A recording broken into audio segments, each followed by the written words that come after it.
When it comes to your website copy, don't sit in the "if it's not broken, why fix it" space.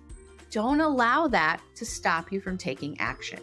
Now, I understand you may have felt pressured to get your website up and running when you initially started your business, but that doesn't mean that you shouldn't continually refine your website copy, just like you do with your offers, your pricing, and your deliverables.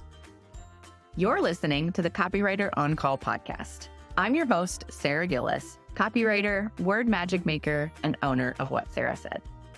On this podcast, you'll feel empowered to show up online in a way that has you saying, "That's so me." Let's get started. Welcome back to another episode of the Copywriter On Call podcast. I'm your host, Sarah Gillis, and I am logging some solo on-call hours today to share my best tips to help you prepare to polish up the copy on your website. As your business evolves and grows, and as you shift and change as a service provider and a business owner, your website should do the same. And so if it's been a while since you've taken a peek at your website copy to ensure that it's communicating your value to your ideal client in the way you want it to do so, here's my list of must-dos before you change up your website copy strategy. First, let's talk about creating an ideal client. Now, it's important to take the time to build out your brand persona or your brand avatar. And the way that I suggest you do this is by really getting clear on your ideal client's pain points, desires, and something that I want to call experiences or life stages.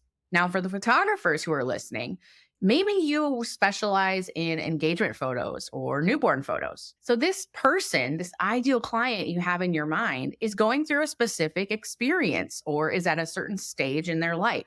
Maybe they are getting married, or maybe they're a parent to a newborn. Think about the ideal client in terms of not only what they are experiencing in terms of pain points, what are they struggling with, what keeps them up at night, also what their desires are, right? What do they want?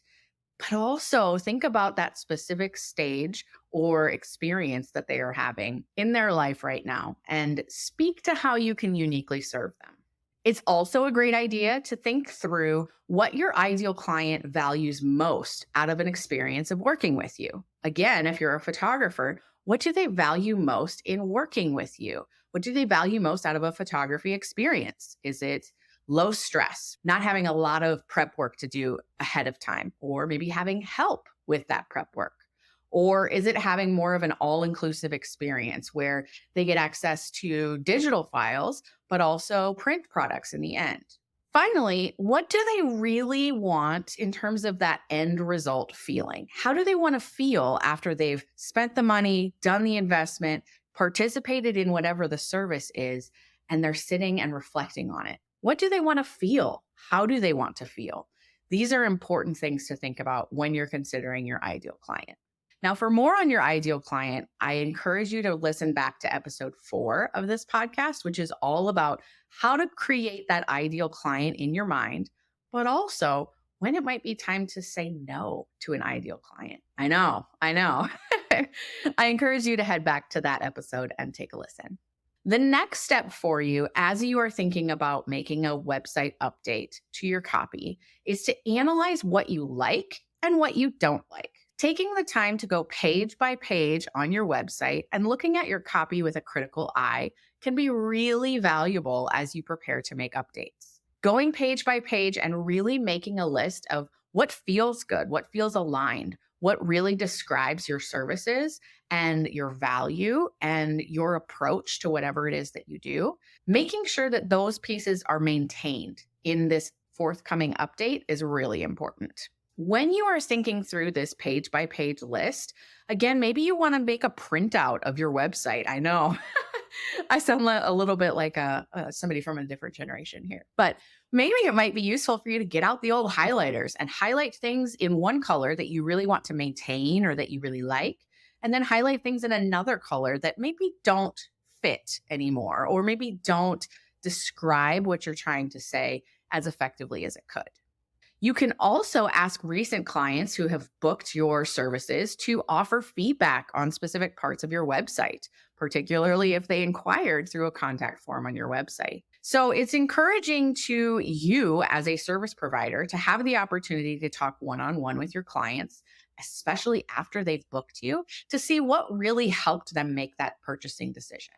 Maybe you can offer them some sort of a coffee gift card as a thank you for helping you comb through your services page. Or maybe you can just deliver an extra image or two in their gallery that's upcoming. There's always opportunities to really get your client's voice and your client's preferences right at the forefront. And this is a great one, especially before you're making that copywriting update.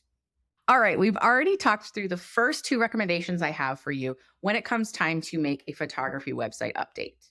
Now, those are the ideal client exercise and analyzing what works and what maybe doesn't on your current website. Now, here's my tip for client testimonials. It's important that you gather these and that they're recent. If you're going to make updates to your website copy, it's important that you showcase most recent client experiences and transformations. A lot of us, when we hit go on our website, we have a few testimonials that maybe we asked for in the initial phases. And then it feels like, okay, well, that's done. Now I can move on. But obviously, you're continuing to serve clients since you initially hit go on that website. So let's update those and let's try to showcase the diversity of the experiences that you provide.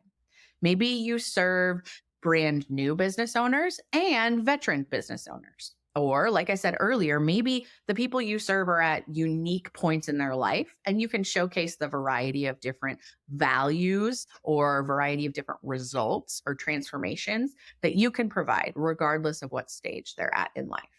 Now, here's just a few tips I have for you.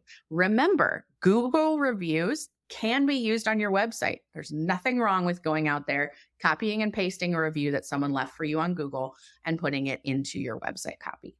You can also create a testimonial form on the back end of your website or in software like Airtable, and you can utilize those reviews on your website as well. Now, keep in mind, some of the best testimonials aren't even formal sentences in themselves. Sometimes the best testimonials are screenshots from maybe your Instagram DMs or text messages that you might have received when a client opens their gallery. You can use these as social proof in your website copy. So just creating those screenshots, really sizing them down so you just have that little snip. And then, of course, making sure to blur out the identity of a person. That can be really, really helpful in helping clients to see what it's like to work with you.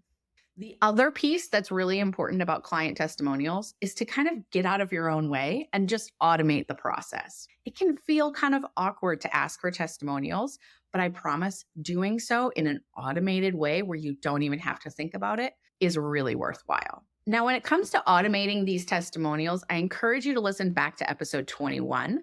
I have a bunch of tips for you in that episode about how to automate it, what questions to ask, and when to ask those questions. Plus, I point you to a few resources to help you brainstorm some great questions to ask your clients. Tip number 4 is when inspiration strikes, take advantage of it. Whether that's leaving yourself voice memos when you're driving in the car, or you're making random notes on your phone or in Notepad on your computer.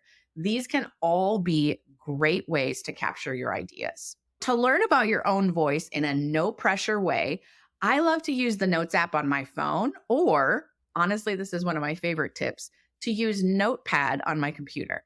In my life, I have met less than a handful of people who use Notepad or some sort of sticky note thing on their computer and actually save what they write as text files. We typically use them for like quick grocery lists, brainstorming, etc., and then we delete.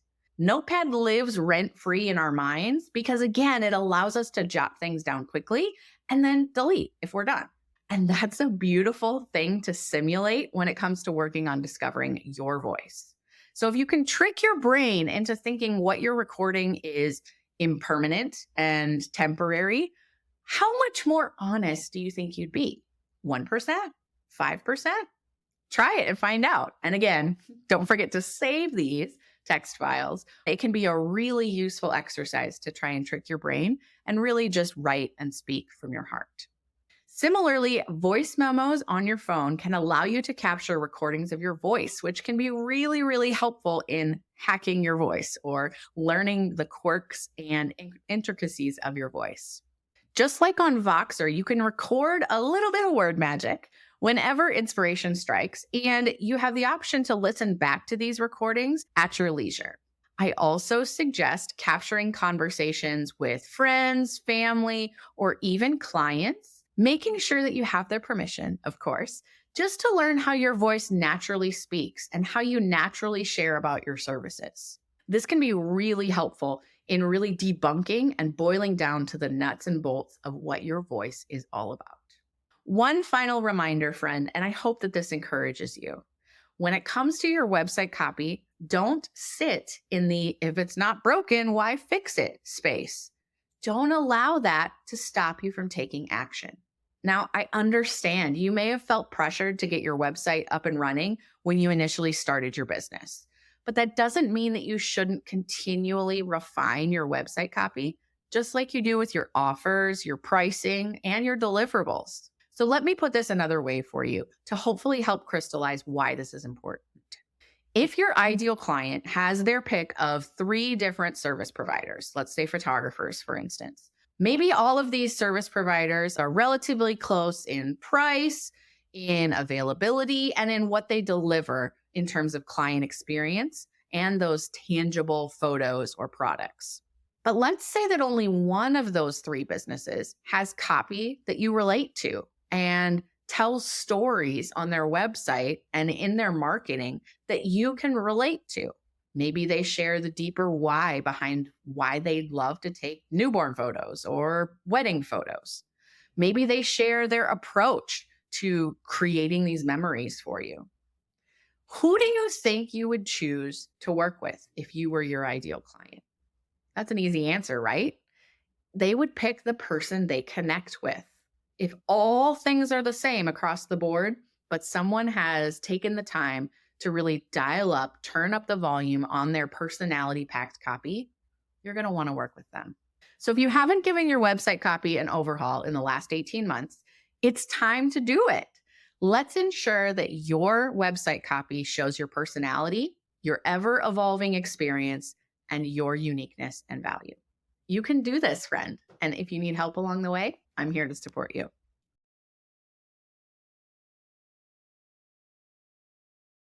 Thank you so much for listening to the Copywriter On Call podcast today. I hope that today's episode sparked some ideas for you to consider as you prepare to update your website copy. As always, thanks for tuning in. And this is your Copywriter On Call, signing off. Thanks for listening to the Copywriter On Call podcast. If this episode has you feeling all sorts of inspired to show up as yourself online, click that subscribe button so you don't miss my stories or practical advice to help you express your quirky, vulnerable, and authentic self online. Chat soon.